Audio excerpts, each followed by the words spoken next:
Good morning, citizens of America. This is the U.S. Citizen Journal, Daily Brief for September 12, 2025 AD.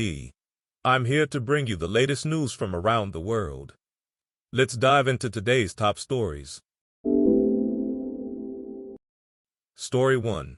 FBI releases images of suspect in Charlie Kirk assassination. The authorities released video and photo images of a person seen on a nearby roof during the shooting of the activist Charlie Kirk and pleaded with the public for help finding answers. Mr. Kirk was fatally shot while speaking at an event at Utah Valley University on Wednesday. The video footage from the campus in Orem, Utah, showed a person running across a roof of a nearby building after the shooting, dropping to the ground and walking across a busy street before disappearing into a wooded area. Earlier, the FBI said it had recovered a high-powered bolt-action rifle from that wooded area. The authorities released images of a man in a stairwell wearing a baseball cap, sunglasses and a black shirt adorned with an eagle and an American flag. Officials said they were also analyzing imprints of a forearm, a palm and a shoe from the edge of the building that the person of interest jumped from. Officials believe the person blended in well at the scene of the shooting because he appeared to be of college age. They said he arrived on campus shortly before noon local time and climbed a stairway up to the roof of a university building. Governor Spencer Cox of Utah urged the public at a news conference on Thursday night to help the authorities capture this evil human being. The FBI director, Kash Patel, was at the news conference but did not speak, and none of the officials took questions. Story 2. Noonan, Kirk assassination, a hinge point for America. The assassination of Charlie Kirk feels different as an event, like a hinge point, like something that is going to reverberate in new dark ways. It isn't just another dreadful thing. It carries the ominous sense that we're at the beginning of something bad. Michael Smerconish said on CNN Thursday afternoon that normally after such an event the temperature goes down a little, but not in this case, and he's right. There are the heartbroken and the indifferent, and they are irreconcilable. X, formerly Twitter, was from the moment of the shooting overrun with anguish and rage. It's on now. Blue Sky, where supposedly gentler folk fled Elon Musk, was gleefully violent. Too bad, live by the gun, die by the gun. But what a disaster all this is for the young. Kirk was a presence in the life of a whole generation of young conservatives, and he set a kind of template for how to discuss politics, with good cheer and confidence, with sincerity and a marshalling of facts. He was literally willing to meet people where they are. Mainstream media has understandably presented him as a political person, but he was almost as much an evangelical one, a Christian unembarrassed to talk about his faith's importance to him. All the young who followed him saw the horrifying video of the moment the bullet hit him. They will remember it all their lives. It will be part of their understanding of politics in America. They will ask, if you are killed for speaking the truth as you see it, are you really free? Is this a free country? Story 3. Investors bet on Fed rate cuts and AI boom, driving S&P and NASDAQ to 24th record this year. All three indexes closed at records for the second time this week. The S&P and NASDAQ have now hit records 24 times this year and are both up at least 12% year-to-date. Even as labor market data has suggested an economic slowdown in recent months, investors have instead focused on the prospects of reduced borrowing costs and continued artificial intelligence mania. Heads, we get an AI boom, said Michael Antonelli, managing director of Baird Private Wealth Management. Tails, we get rate cuts and a borrowing boom. Thursday's Labor Department readings show consumer prices rose 2.9% in the 12 months through August, speeding up from 2.7% in July. Price pressures remain above the Fed's long-standing 2% target. But traders believe inflation isn't high enough to dissuade central bankers from trying to protect a weakening labor market. Hiring has slowed significantly this year, though there have been few signs of a corresponding rise in layoffs until Thursday. The number of Americans who filed for initial unemployment benefits jumped last week to 263,000, according to the Labor Department, more than what economists had forecast and the most since October 2021. Story 4. OpenAI's massive spending spree raises questions about its financial future. OpenAI in the past 9 months has committed to spend around $60 billion a year for computing from Oracle, shell out $18 billion on a data center venture, build a new mass-market AI hardware device, and purchase $10 billion of customized chips. The biggest unknown for the world's most valuable startup, how it will pay for such outsized ambitions. OpenAI loses billions of dollars a year and has told investors it is on pace to make $13 billion in revenue this year, according to a person familiar with the matter.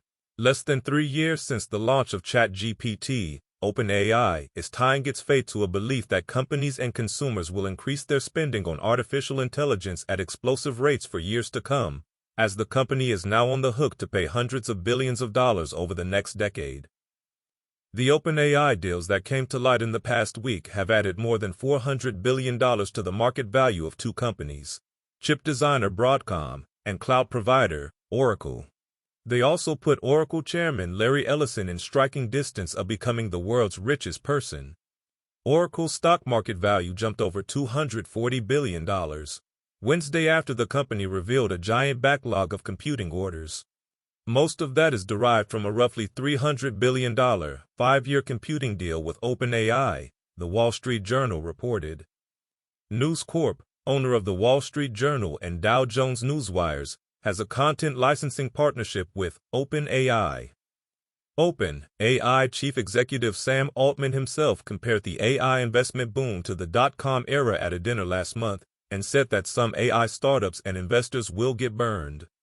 He doesn't think OpenAI is among them. The startup's revenue is on track to more than triple this year, and it has told investors it projects hitting $100 billion in sales by 2028 and $200 billion by 2030, according to a person familiar with the figures. OpenAI has said it plans to give its nonprofit parent an equity stake worth at least $100 billion in the ChatGPT maker, as it announced progress in talks with Microsoft to overhaul its structure and unlock an eventual public listing. The 2 companies on Thursday said they had signed a non-binding memorandum of understanding, which marks a significant step forward in the startup's effort to convert to a more investor-friendly, for-profit structure. Microsoft, an early backer of the artificial intelligence startup, has for months been locked in contentious negotiations with OpenAI covering the tech group's access to the startup's technology, intellectual property, and revenue. An agreement is an essential precursor to OpenAI converting part of its business to a for-profit and clearing a path to an IPO that would hand a huge payday to investors such as SoftBank and the company's co-founder Sam Altman. Story 5. Russia shuts down internet to counter Ukrainian drone attacks. A sharp increase in Ukrainian drone attacks on targets deep inside Russian territory has prompted the Kremlin to temporarily halt internet services, leading to disruptions for consumers, companies, and public services. The local blackouts, which lasted from a few hours to several weeks this summer, have been stepped up in response to Kyiv using mobile-guided drones to hit Russian air bases. The number of mobile data outages hit more than 2,000 in July and August, more than triple the level in June, according to data from Nosvyazy, a Russian technical support project. The outages are adding to challenges for Russia's war economy, which is showing signs of strain after years of Western sanctions imposed in response to Moscow's full-scale invasion of Ukraine in 2022. Businesses were already grappling with supply chain disruptions and record interest rates in the first half of this year. Shutdowns are often in areas around military facilities, where local authorities cut mobile networks in an effort to disrupt drone guidance. In many cases, the outages last from a few hours to several days. The Nizhny Novgorod region, 400 kilometers east of Moscow and home to defense plants, including the Sverdlov munitions factory and the Corunt chemical works, has had whole districts cut off from mobile internet for more than 2 months at a time. The city was targeted by Ukrainian drones every few months in 2024, but strikes have grown more frequent this year. Historical note: September 12, 2009. Tea Party protest draws thousands to Washington, D.C.